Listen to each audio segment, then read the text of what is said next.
Y no termina ahí. Después mañana les voy a enseñar otra parte. Bueno, ¿sí? ¿Lo hacemos una vez más? Bien y mejorando con Cristo caminando y su segundo regreso esperando. ¿Bien? Vamos entonces. ¿Cómo está la iglesia?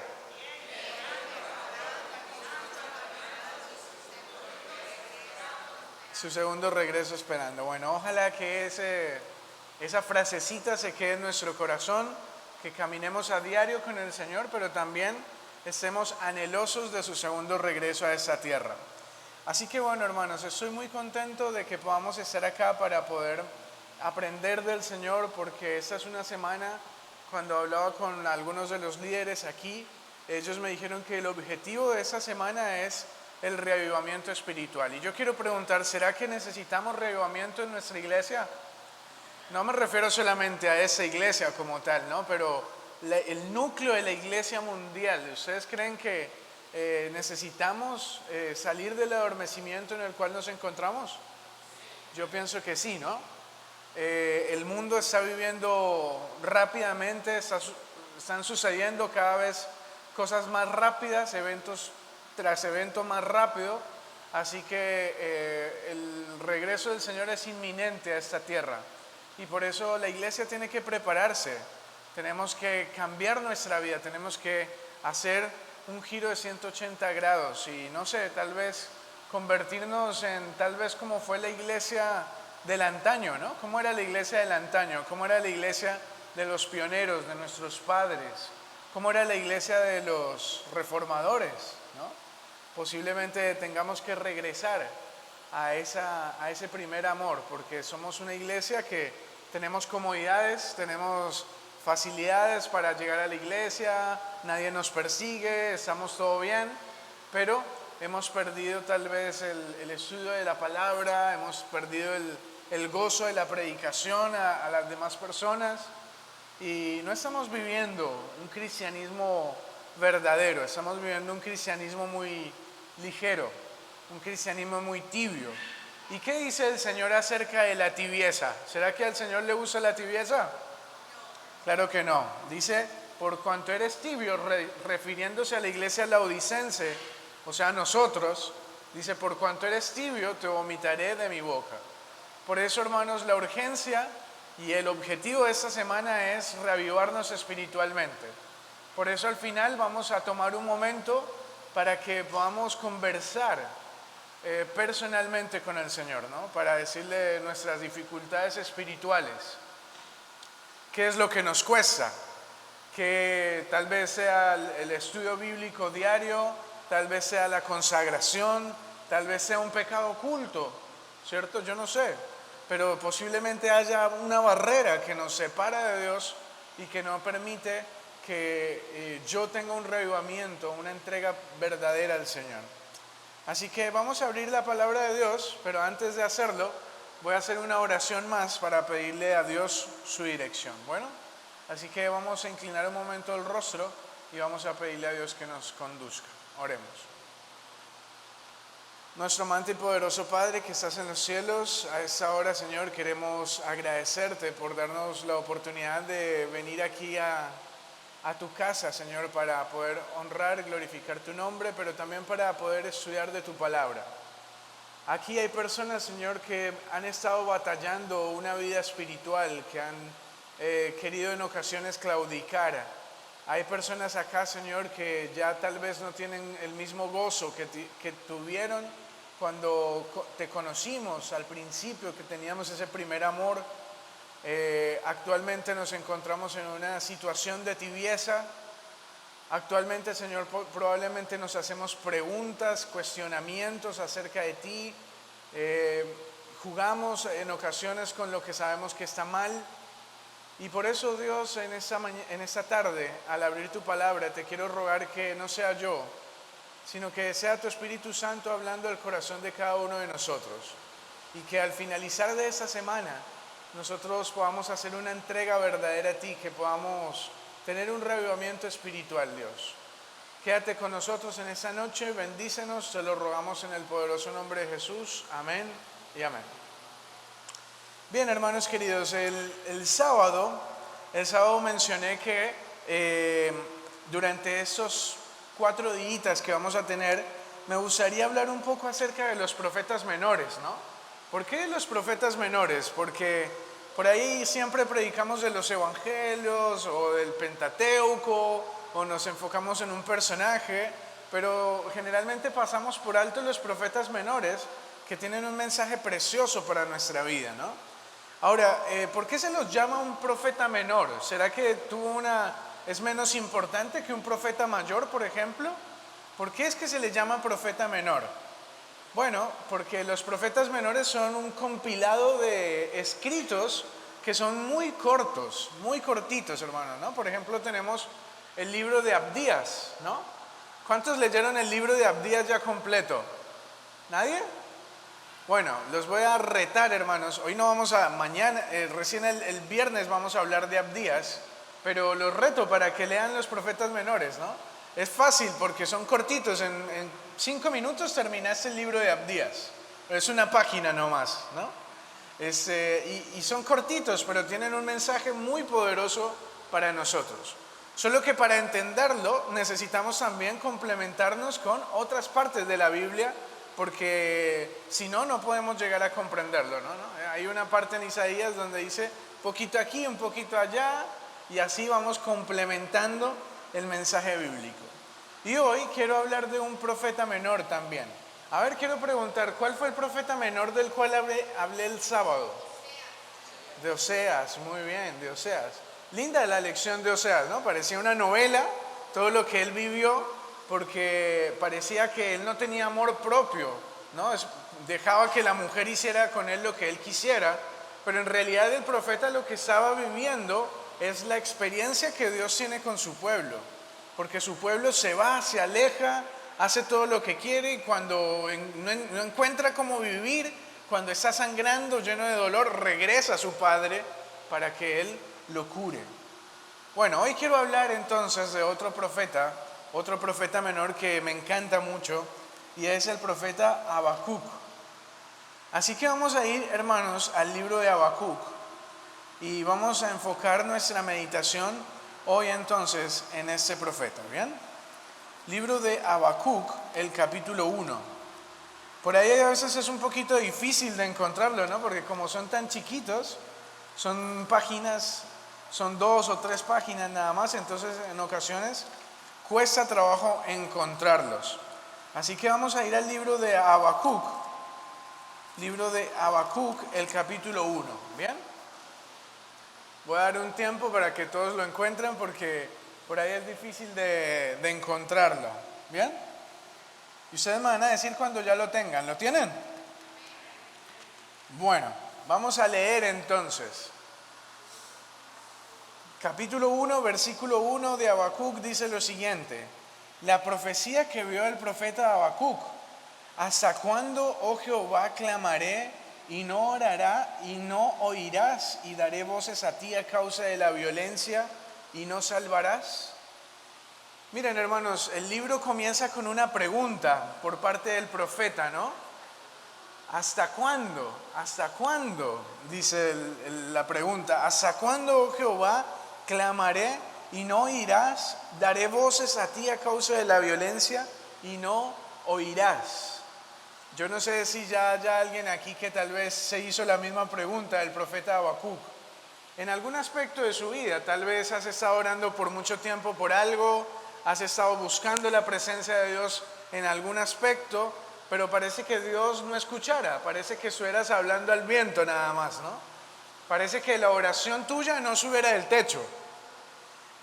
Bueno, si alguien ha hecho una oración así, que piensa pálidamente que Dios no responde, puede entender pálidamente lo que le sucede al profeta Habacuc, porque Habacuc está dando un grito de clamor, está diciendo: Señor, ¿hasta cuándo?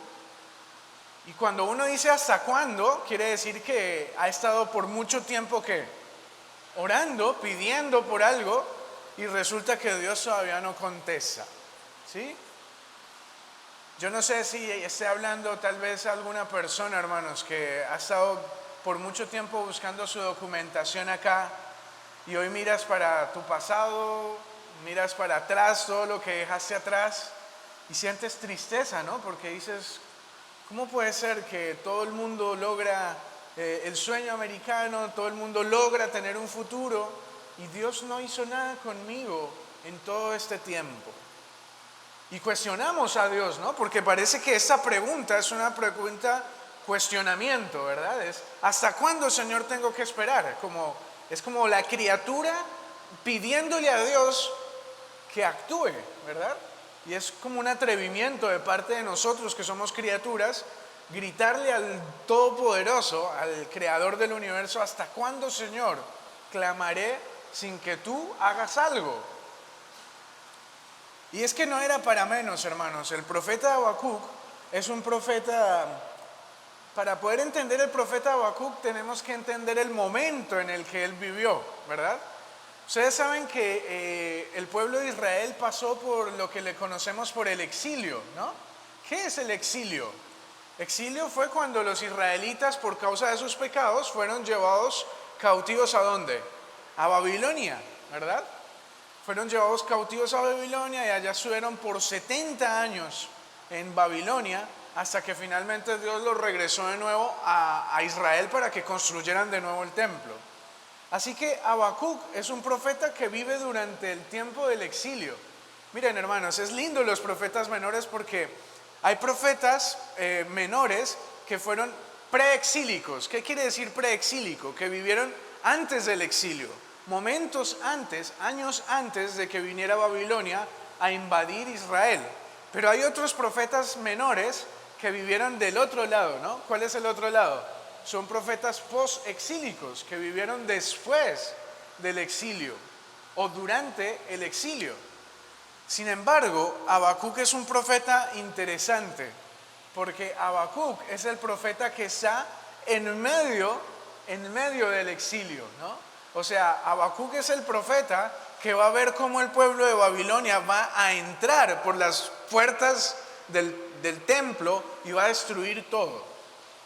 O sea, hay profetas entonces post-exílicos, preexílicos, post-exílicos, y está Habacuc, que Habacuc tiene que ver cómo su nación es destruida, ¿no? Hay otros también contemporáneos, otros profetas contemporáneos que vieron también la destrucción del templo. Por ejemplo, Daniel. ¿Se acuerdan de Daniel? Daniel era un jovencito y ve cómo Nabucodonosor viene con todas sus tropas, invade y destruye el pueblo. Bueno, Habacuc también estaba ahí, ¿no? Interesante. Pero antes de que Babilonia entrara, antes de que Babilonia llegara a irrumpir, Habacuc empieza a hacer una oración porque, y ahora vamos a entender, vamos a leer el versículo 3 ahora, bueno, vamos a entender. Capítulo 1, versículo 3 dice lo siguiente: ¿por qué me haces ver iniquidad?, pregunta Habacuc. ¿Por qué me haces ver iniquidad y haces que vea molestia? Destrucción y violencia están delante de mí, pleito y contienda se levantan. Por lo tanto, la ley se debilita y el juicio no sale según la verdad, por cuanto el impío asedia al justo. Por eso la ley sale torcida y no hay justicia, ¿no? Son tremendas palabras lo que está hablando el profeta Habacuc acá. Ahora, para entender lo que él está diciendo, tenemos que entender que él está en medio, está dentro de la ciudad. Todavía Babilonia no entró, porque ustedes saben, ¿no?, que las grandes ciudades del antaño, de la época medieval, construían murallas alrededor, ¿no? Hoy tenemos, por ejemplo, en mi país tenemos una ciudad española, una ciudad fortificada que se llama las murallas de Cartagena, ¿no? No sé si en México debe haber ciudades que construyeron los españoles y construyeron murallas alrededor. Esa era la forma de defensa de un país o de una ciudad. Israel, hermanos queridos, tenía también sus murallas. Estaba dentro del templo y a las afueras estaban las murallas. Así que cuando venía un pueblo enemigo, sencillo, el pueblo se encerraba dentro de las murallas y el pueblo que estaba asediando se colocaba alrededor esperando que dentro de la ciudad se quedaran sin recursos. Entonces las personas se quedaban sin agua, se quedaban sin comida, se quedaban sin esperanzas porque estaban dentro de la ciudad y pronto por tanto tiempo del asedio enemigo, se empezaban a quedar sin recursos adentro. ¿Sí?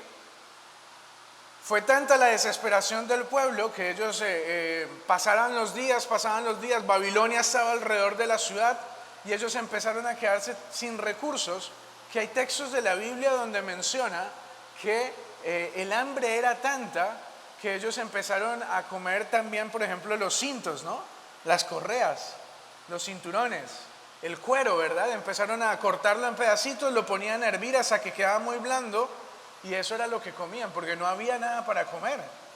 Y luego se acabaron los cinturones y entraron a los zapatos.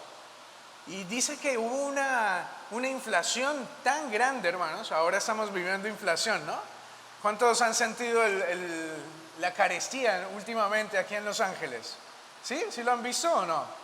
¿Han visto la subida del gas? ¿Han visto la subida de la comida, de los alquileres, las rentas? Todo, ¿no?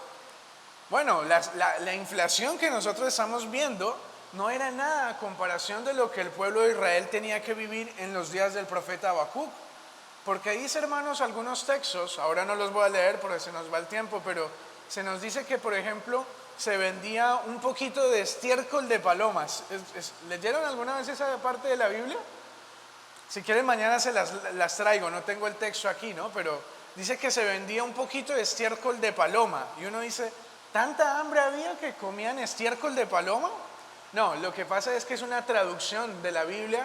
No, en realidad no es que era estiércol de paloma, sino era una semilla que era tan insignificante que era comparada con el estiércol de paloma, ¿verdad? Y por eso se le llama así. Y los traductores de la Biblia escribieron estiércol de paloma, pero era una semilla que era muy insignificante, que se le tiraba a los animales, que no era para el consumo humano. Pero como había tanta hambre, esas semillas eran necesarias para el consumo. Y esas mismas semillitas se vendían a un precio exagerado, ¿no? También dice, por ejemplo, en otras partes de la Biblia que se vendía la cabeza de un asno por mucho precio, ¿no?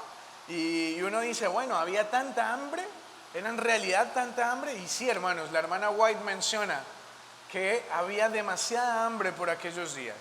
Y cuando finalmente no hubo nada para comer, textos bíblicos mencionan también que ellos empezaron a comer a sus propios hijos, ¿verdad? Empezaron el canibalismo porque no había que comer. Y en medio de ese contexto es que el profeta Habacuc dice, ¿hasta cuándo, Señor, voy a tener que vivir esta violencia que veo alrededor? Porque estoy cansado de orar y estoy esperando tu respuesta. Estoy esperando que tú respondas con poder, pero entre más oro, más siento que estás lejos de mí. Es lo que el profeta Habacuc puede expresar. Porque empieza una violencia dentro de la ciudad y hermanos con hermanos empiezan a matarse por la propia comida. Tanto era el derramamiento de sangre que dice que la sangre subía hasta los frenos de los caballos. Eso es un ejemplo, ¿no? No era que la sangre subía tanto, ¿verdad? Pero es una alegoría para demostrar de que había mucho derramamiento de sangre. Y es en medio de ese contexto donde el profeta Habacuc dice, Señor, ¿hasta cuándo voy a orar a ti? ¿Por qué me haces ver toda esta violencia? Finalmente un día, hermanos queridos, el pueblo ya no soporta más lo que está viviendo. Abren las puertas de la ciudad, Babilonia entra, arrasa con todo, mata a un montón de personas, a otros se los lleva cautivos, entre ellos Daniel va cautivo, entre ellos también va Jeremías, algunos otros van cautivos a diferentes naciones. Y finalmente el emblema más importante para el pueblo de Israel, el templo de Jerusalén, es destruido. ¿Ustedes saben, hermanos, la tristeza que es eso? Yo no sé si aquí cuál es el símbolo más importante de los Estados Unidos. La Estatua de la Libertad, ¿no? Imagínense que un día viniera Rusia y destruyera la Estatua de la Libertad. ¿Cómo se sentiría el pueblo americano? Yo me acuerdo cuando cuando pasó lo de las Torres Gemelas, ¿no? El dolor que sentía la gente, ¿verdad? Para los argentinos es el obelisco, para los brasileños es el Cristo Redentor, para los franceses es la Torre Eiffel. Cada país tiene su emblema, ¿verdad? Algo que lo identifica.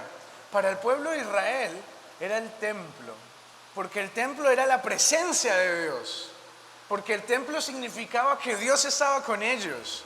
Ellos no tenían miedo, ellos cuando tenían una guerra sacaban el arca y ¿qué pasaba? No había enemigo que pudiera darles frente. Israel era poderoso siempre y cuando existiera un templo, porque eso simbolizaba la presencia de Dios. Pero lo que sucedía era que el Espíritu Santo se había alejado del pueblo, porque ellos no buscaron más la presencia de Dios, porque cayeron en idolatría. Y así como decíamos el otro día en el profeta Oseas, entre Dios más los llamaba, ellos más y se iban y sacrificaban a los ídolos. Y entonces Dios, que es un caballero, dice, ok, y se retiró, ¿verdad? Dios se retira, da 3 pasos atrás y quedamos a expensas de un juez tirano que no tiene misericordia de nosotros. Eso es lo que pasó con el pueblo. Finalmente Nabucodonosor entra, destruye todo y la nación es llevada cautiva a Babilonia. Sin embargo, antes de que Babilonia entre, Dios tiene que enseñarle una lección al profeta Habacuc. Dios tiene que enseñarle, hermanos, que no importa lo que nosotros vivamos, Dios está con su pueblo. Y si a veces Dios tiene que reprendernos por ser tan obstinados, no es para destruirnos, sino es para que nosotros podamos reavivar nuestra vida y poder estar en paz con Él, porque un día Dios va a cumplir sus promesas. Así que Habacuc grita en el primer capítulo, dice, ¿hasta cuándo, Señor? Mira todo lo que está sucediendo, mira lo que está pasando a mi alrededor. Pero en el capítulo 2 me sorprende mucho lo que va a suceder. Así que vamos a leer ahora el capítulo 2, porque aquí una vez más va a comenzar a hablar el profeta, pero inmediatamente cambia de escenario y ahora el que va a hablar es Dios mismo, ¿no? Miren lo que dice el profeta Habacuc, el capítulo 2, versículo 1. Y hay aquí parece que nuevamente es un acto osado de parte del profeta, ¿no? Porque miren lo que dice lo siguiente: sobre mi guarda estaré y sobre la fortaleza afirmaré el pie, y velaré para ver lo que se me dirá y qué he de responder tocante a mi queja. ¿Qué es lo que dice el profeta Habacuc? Él dice, Señor, un día él se cansó de no recibir respuesta de Dios, y entonces él dice, Señor, yo me quedo acá parado y yo no me voy a ir, yo no me voy a levantar de mis rodillas hasta que tú no me respondas, ¿no? Es como una actitud bien osada de parte de Habacuc. Pero hermanos, saben que yo creo que Dios se conmueve con esto que hace el profeta. Porque él dice, Señor, yo no me muevo de mis rodillas, yo no me voy a ir de aquí hasta que tú no me respondas algo. Oh, hermanos, yo no sé si eso es lo que le hace falta a la iglesia. Yo no sé si eso es lo que en ese momento nosotros necesitamos hacer como iglesia, decir, Señor, yo no me muevo de mis rodillas hasta que tu Espíritu Santo no venga sobre mí.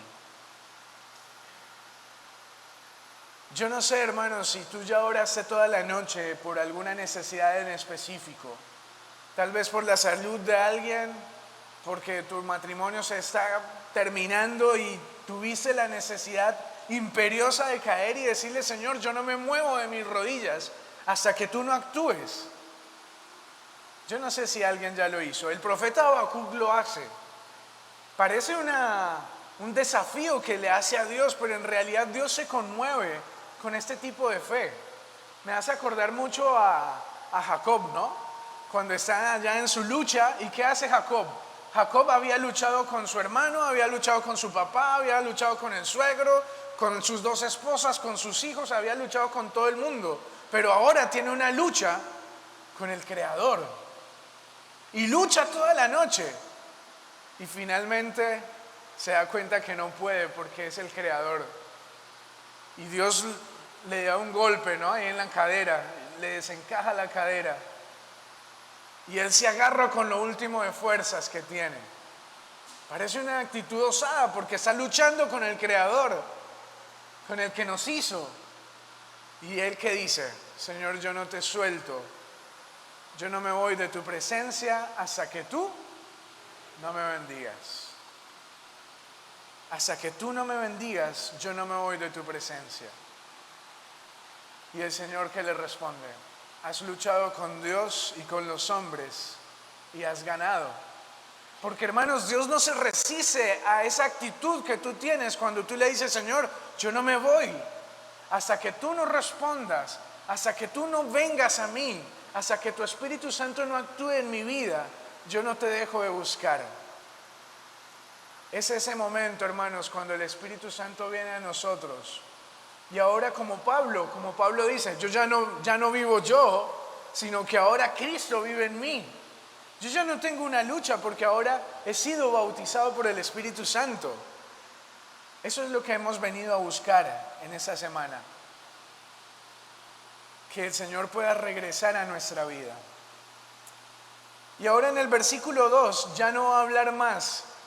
Me sorprende, ¿no? Porque cuando Habacuc tiene esta actitud de decirle: Señor, yo no me muevo de mis rodillas, Dios no espera más, sino que dice: bueno, tengo que responderle algo. Ya no lo voy a hacer esperar más, ahora tengo que responderle algo porque ha ejercido lo máximo de su fe.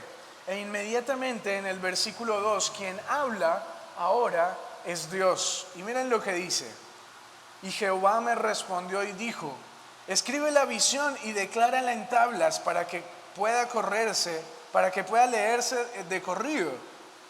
Aunque la visión tarda en cumplirse por un tiempo, mas se apresura hacia el fin y no mentirá. Aunque tardare, espéralo, porque sin duda vendrá y no tardará.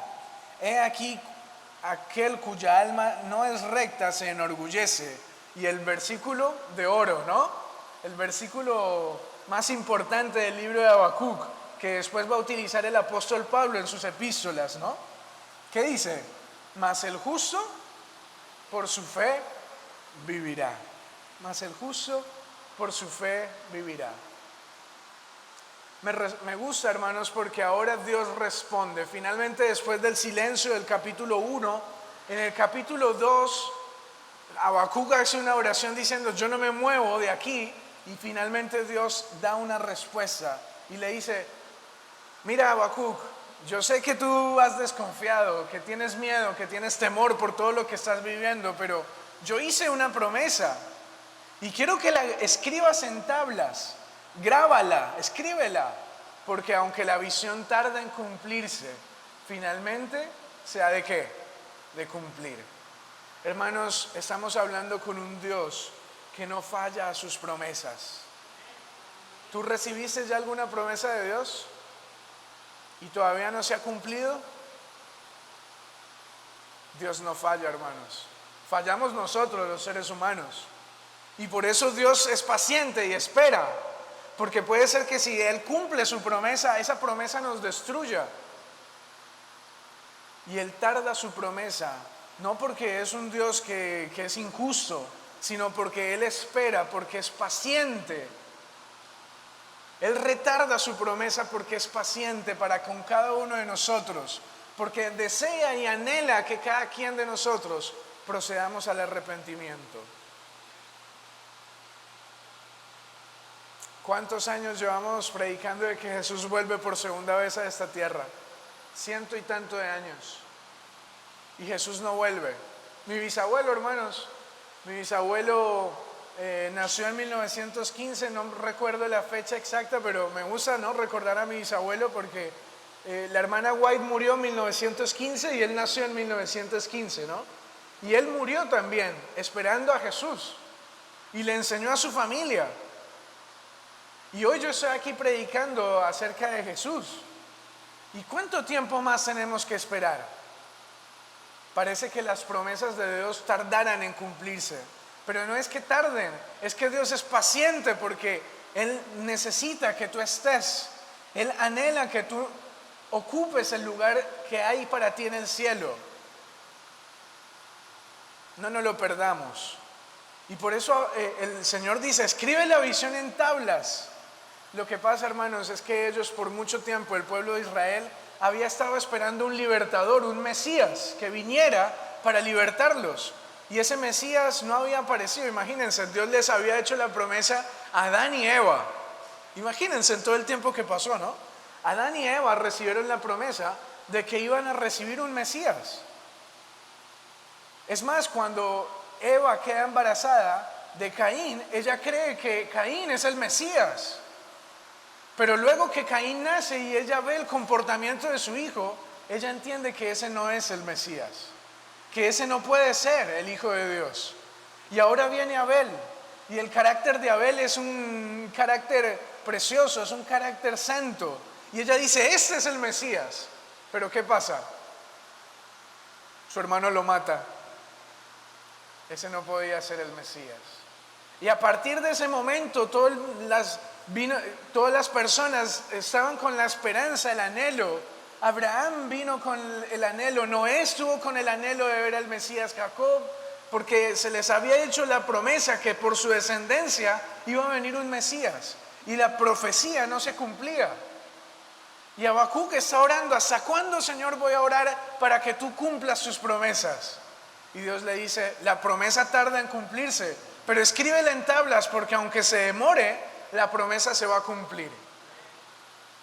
Y un tiempo después, en las calles polvorientas de Jerusalén, un bebé nació, hermanos, porque Dios estaba cumpliendo su promesa.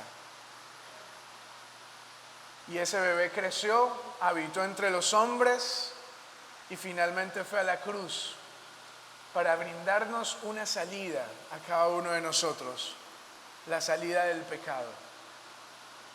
La visión se cumplió finalmente. Habacuc no lo vio. Habacuc bajó al descanso y no vio la promesa cumplirse. Pero la promesa se cumplió porque tú y yo creemos en un Dios que no falla. Tú y yo fallamos, sí, pero Dios no falla. Dios es un caballero y cumple sus promesas.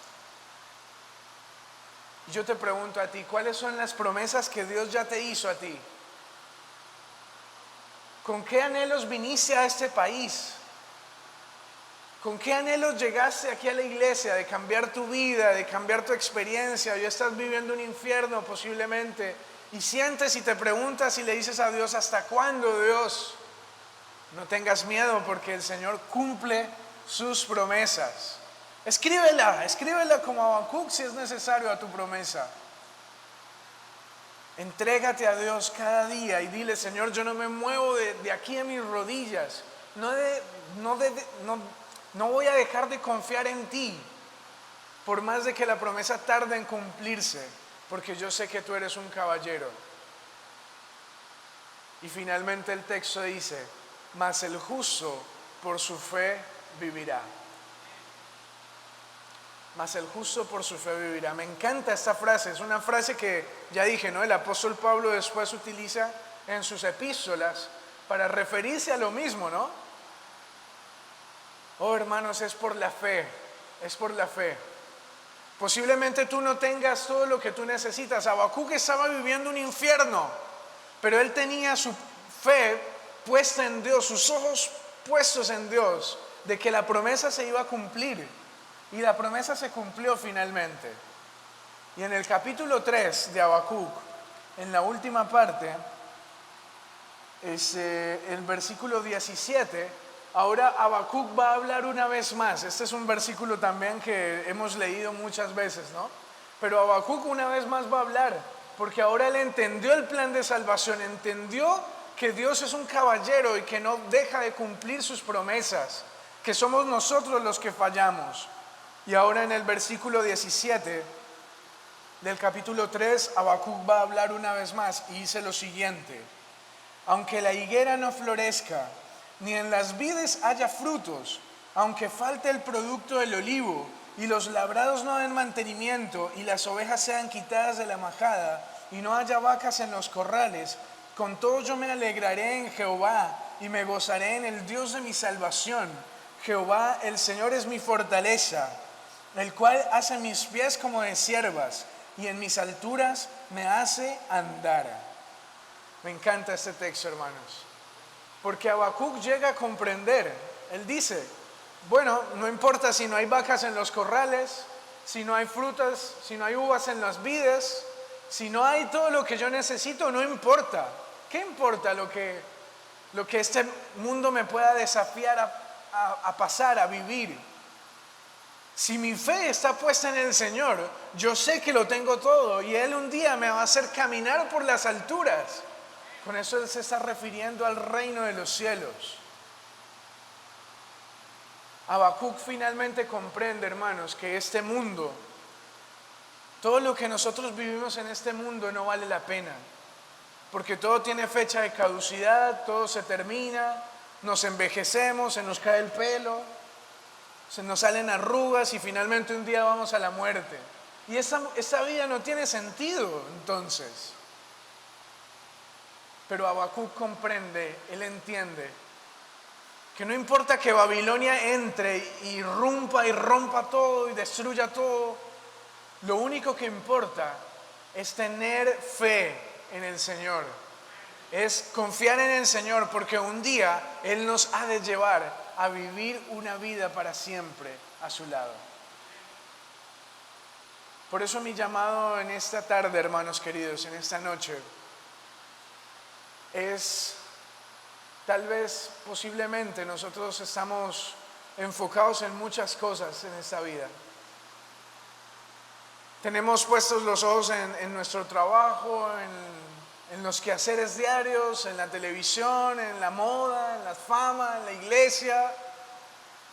Y nada de este mundo es tan importante como poner nuestros ojos, como poner nuestra vida a los pies del Señor. Porque este mundo se termina. Fíjense, hermanos, lo que está sucediendo en el mundo. Este mundo se acaba. ¿Y qué vamos a hacer como iglesia? Ahora es la oportunidad de consagrarnos. Ahora es la oportunidad de decir, Señor, yo no me muevo de aquí porque yo quiero entrar al reino de los cielos. Tengo que pasar dificultades acá. No importa que no hayan vacas en los corrales. No importa que no hayan uvas en las vides. Lo que yo necesito es poder creer en ti, de que tú eres Jehová, mi fortaleza. Hace, no sé, unos 8 años probablemente, estaba colportando en una ciudad en Argentina llamada Rosario. Y más o menos por esta época, en el mes de julio aproximadamente, sucedió lo que les voy a contar a continuación. Y estaba colportando, ¿no? Yo dediqué durante toda la carrera y aún todavía me dedico al colportaje. Así que yo estaba colportando y estaba tocando las puertas durante un mes allá en la ciudad de Rosario, ¿no? Y hacía muchísimo frío, era invierno, hacía muchísimo frío y se terminó finalmente la campaña de colportaje. Ya no me fue muy bien. Me había esforzado bastante, había intentado hacer muchas cosas, pero finalmente se terminó la campaña y ya tenía que regresarme para la universidad para continuar con los estudios. Pero ¿cómo iba a continuar con los estudios si no había podido recaudar los fondos para hacerlo? Así que con el poco dinero que tenía, yo dije, bueno, Señor, yo no sé lo que tú vas a hacer, pero yo confío en ti, en que tú vas a hacer algo. Porque tú me trajiste hasta acá. No fui que yo vine, sino que tú me diste la oportunidad de venir hasta acá. Así que entonces yo con el poco dinero que tenía me regresé a la universidad y había un colectivo, un bus que iba directo. Pero por cuestiones de la vida, ese día llegué a la terminal y me dijeron, mira, ya no hay más boletos. Ahora lo que tienes que hacer es tomarte un bus y llegar a una ciudad y de esa ciudad conectar finalmente a tu destino. Así que yo compré el pasaje para esa ciudad y me dispuse a viajar. Viajé el primer tramo, llegué a ese pueblito, era un pueblito muy chico. Me bajé y fui rápido para la oficina. No era una terminal, era una oficina chiquitita donde vendían los pasajes, ¿no? Y entonces fui para comprar mi pasaje y le dije, bueno, ¿cuál es el siguiente? ¿Cuál es el siguiente pasaje? Y me dijo, bueno, el siguiente es mañana a las 6 de la mañana. Y eran las 11 de la noche. Así que yo dije, bueno, no tenía dónde quedarme, no conocía a nadie en ese pueblo, así que dije, bueno, me tocará quedarme aquí toda la noche. Así que compré mi pasaje y me senté en una de las bancas de esa oficina para pasar toda la noche ahí, ¿verdad? Y pasaron 5 minutos nada más, cuando la misma chica que me vendió el pasaje viene a mí y me dice, mira, no te puedes quedar acá, esta es una oficina muy chica, no es una terminal y ya en unos minutos vamos a cerrar la terminal. Así que yo me estaba haciendo amablemente la invitación de que me fuera, ¿no? Así que salí de la terminal y ahora quedé en la calle, hermanos. Literalmente en la calle, con unas maletas grandes y sin tener a dónde ir. Y el frío era un frío extremo, un frío polar, ¿no? Ahora no lo notamos porque estamos con mucho calor, ¿no? Pero ese era un frío extremo el que estaba pasando. Y yo dije, ¿y ahora qué hago? Así que contemplé la vereda, el andén, para tener que pasar la noche ahí, ¿no? Y yo dije, ¿por qué tengo que pasar por estas circunstancias, Señor? Si se supone que yo estoy sirviendo al Creador, al dueño del universo, ¿por qué mínimamente no dejas que yo pase la noche en una terminal, abrigado por lo menos? ¿Por qué me sacas a la calle? Cuestionamos a Dios, ¿no? A veces somos duros con Dios. Así que con unas monedas que tenía, llamé a mi mamá. Yo estaba en Argentina, llamé a mi mamá en Colombia para por lo menos recibir la voz de aliento de mi madre. Pero antes de que yo pudiera decirle algo a ella empezó también a transmitirme los problemas que en casa estaban sucediendo. Me dijo, estamos pasando por eso, por lo otro. Así que yo ni quise contarle mis dramas, porque para qué agregar uno más para ella, ¿no? Y de un momento a otro la llamada se terminó. Y hermanos, no me congeló tanto el frío que hacía en Rosario como el sonido de la llamada que se terminaba, porque en ese momento me sentí que estaba completamente solo, que Dios se había alejado de mí, que Dios me había abandonado. Y yo dije, ¿por qué, Señor, si yo solamente quiero servirte? Y entonces abrí mi Biblia y leí, mas el justo por su fe vivirá. Mas el justo por su fe vivirá. Y entendí la experiencia del profeta Habacuc, que un día dijo, no importa que no haya vacas en los corrales, que no haya vides, que no haya uvas en las vides, que no tengamos lo necesario, que nos toque pasar la noche en la vereda con frío, lo único que importa, Señor, es que tú estás a mi lado. Y en ese momento, hermanos, mi corazón se llenó de una paz y de una tranquilidad. Y yo no les voy a decir que alguien apareció y me llevó a su casa y esa noche tuve una noche placentera. No, esa noche pasé la noche ahí, en el frío. Pero era diferente ahora, porque en mi corazón había tranquilidad y paz, porque sabía que ya no estaba más solo, que alguien vigilaba mis pasos, que alguien velaba mis pisadas. Y ese era el Señor.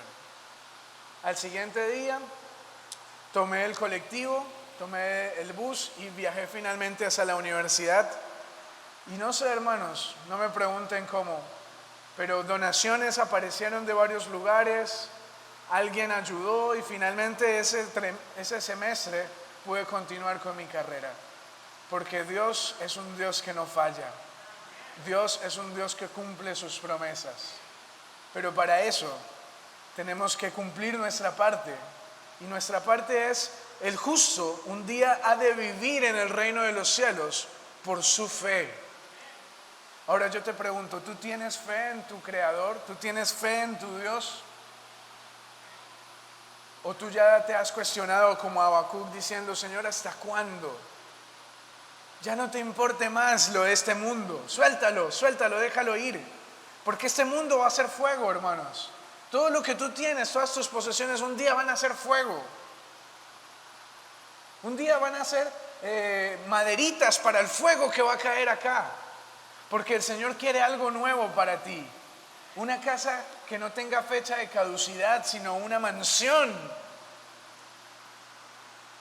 No quiere los poquitos que tenemos acá. El Señor quiere abundancia para ti en el reino de los cielos. Por eso pienso que hoy como iglesia tenemos que decir, Señor, este es el momento en el que tenemos que consagrarnos. Y por eso quiero preguntar, hermanos, ¿hay alguien en esa noche que quiera decir, Señor, yo quiero tener una nueva experiencia contigo? Quiero vivir un cristianismo un poco más profundo de lo que ya lo he visto. Me gusta la experiencia de Moisés, ¿no? Me gusta pensar en que Moisés un día dijo, Señor, yo anhelo verte cara a cara ahora. Basta ya de haber vivido solamente con oración y con el estudio de tu palabra. Ahora quiero verte cara a cara. Y posiblemente Dios se nos va a presentar cara a cara a nosotros, pero posiblemente hoy Dios nos está haciendo la invitación de vivir una experiencia un poquito más profunda con Él. Y finalmente quiero terminar, hermanos queridos, con nuestra lectura bíblica que se encuentra en Primera de Pedro, el capítulo 4 y el versículo 2. Versículo 3. Donde el apóstol Pedro, hace una invitación para la iglesia. Esta no es una invitación para la gente del mundo. Esta no es una invitación para la gente que está perdida en las discotecas, en los bares. No, esta es una invitación para la gente de la iglesia. Porque Pedro entiende que la iglesia es un hospital. Pero Pedro entiende que nosotros necesitamos madurar como cristianos y salir de nuestro adormecimiento. No podemos jugar más a la iglesita, no podemos jugar más a la doble punta, a la doble vida, a la doble experiencia. Y por eso en el versículo 3 del capítulo 4 de Primera de Pedro dice lo siguiente, versículo 3: basta ya, así fue como titulé el tema de esa noche, ¿no? Basta ya el tiempo pasado para haber hecho lo que agrada a los gentiles, andando en laxivias, concupiscencias, embriagueces, orgías, disipaciones, abominables e idolatrías. A esto les parece cosa extraña que vosotros no corráis con ellos en el mismo desenfreno de desilusión y os ultrajan. Me gusta como lo dice el Pedro. Hermanos, se terminó ya, basta ya. Tomemos una decisión ahora. Basta ya. Este es el momento en el que tenemos que hacer una decisión. Si finalmente, como decía el sábado, nos quedamos en casa, ¿sabes por qué no termina la historia de Oseas y de Gomer que vimos el sábado? Porque tú y yo tenemos que hacer una decisión. Y el apóstol Pedro hoy nos dice, basta ya. Listo, se terminó. Haz una decisión finalmente. Porque el Señor es paciente. Es verdad que Dios es paciente y retarda su promesa. Pero la promesa se va a cumplir y finalmente Jesús va a venir a esta tierra. ¿Qué vas a hacer, hermano? Yo quiero finalizar haciéndote la invitación. Y si alguien quiere y anhela tener una experiencia más profunda con Dios, yo le voy a invitar que se coloque en pie, porque vamos a hacer una oración. Y en medio de esa oración, hablemos con Dios y digámosle, mi vida espiritual no es lo mismo que hace años. O probablemente nunca tuviste una experiencia profunda con Dios y ahora Dios te está llamando y te está diciendo, quiero tener una experiencia, quiero tener una relación especial contigo.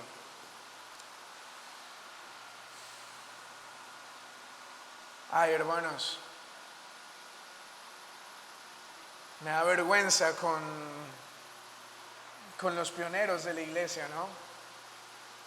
Gente que estaba dispuesta a entregar su vida a Dios, que estaba dispuesta a renunciar a todo lo que tenían. Todo, hermanos, no solamente un poquito, era cuestión de que ellos debían entregar todo a Dios, aún su propia vida.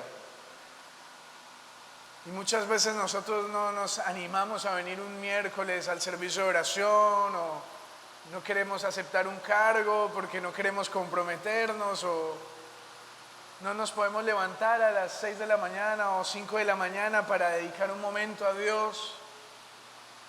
Y era gente que tenía que entregar todo. Y nosotros hoy con tantas comodidades renunciamos tan fácil a nuestro Dios. Por eso esta semana mi anhelo, y creo, hermanos, sinceramente que es el anhelo del Espíritu Santo, convencernos de que necesitamos hacer un cambio en nuestra experiencia.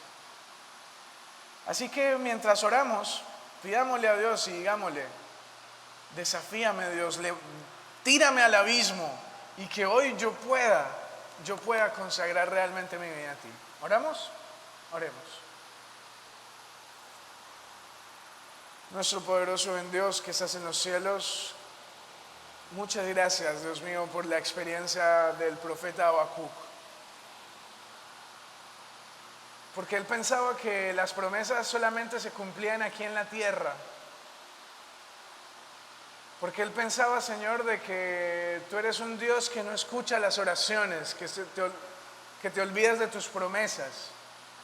Pero un día le hiciste entender de que tú eres un caballero que cumple hasta la última de tus palabras. Y finalmente él, cuando entiende la lección, él dijo: no importa que no haya nada, que no tenga nada en esta tierra, pero si Jehová es mi fortaleza, tengo seguridad de que un día he de estar en los cielos, caminando allá en la patria de los cielos, definitivamente. Él entendió esa realidad. Y hoy también estamos un grupo de tus hijos acá, Señor, que posiblemente ya no tiene el mismo anhelo espiritual de hace años, o que probablemente nunca tuvo una experiencia real contigo, que hemos vivido un cristianismo tibio, laodicense, que hemos vivido un cristianismo muy superfluo, pero que no hemos vivido realmente lo que significa ser cristiano. Y hoy yo te pido que por favor pueda descender tu Espíritu Santo, Señor, sobre nosotros, porque no queremos ser una iglesia tibia, porque anhelamos, Señor, tu segundo regreso a esta tierra y poder ir contigo, no perdernos de ese momento extraordinario. Por eso hoy yo te pido para que como un solo hombre, esta iglesia en esta semana nos podamos reavivar espiritualmente, podamos desafiarnos a nosotros y saber de que tú estás a las puertas, de que tú ya vienes y que no hay más tiempo que perder. Basta ya, como dice Pedro, basta ya, Señor, de haber vivido una vida de permisos, una vida de pecados, una vida doble. Basta ya. Hoy queremos hacer una decisión firme como iglesia de vivir una vida consecuente a lo que hemos predicado. Quédate con nosotros y permítenos regresar mañana para poder seguir estudiando estas hermosas verdades. Quédate con nosotros durante esta noche y bendícenos, se lo rogamos todo, Señor, en el poderoso nombre de Jesús. Amén y amén. Pueden tomar su asiento, hermanos queridos. Antes de irme, hermanos, quiero mencionar que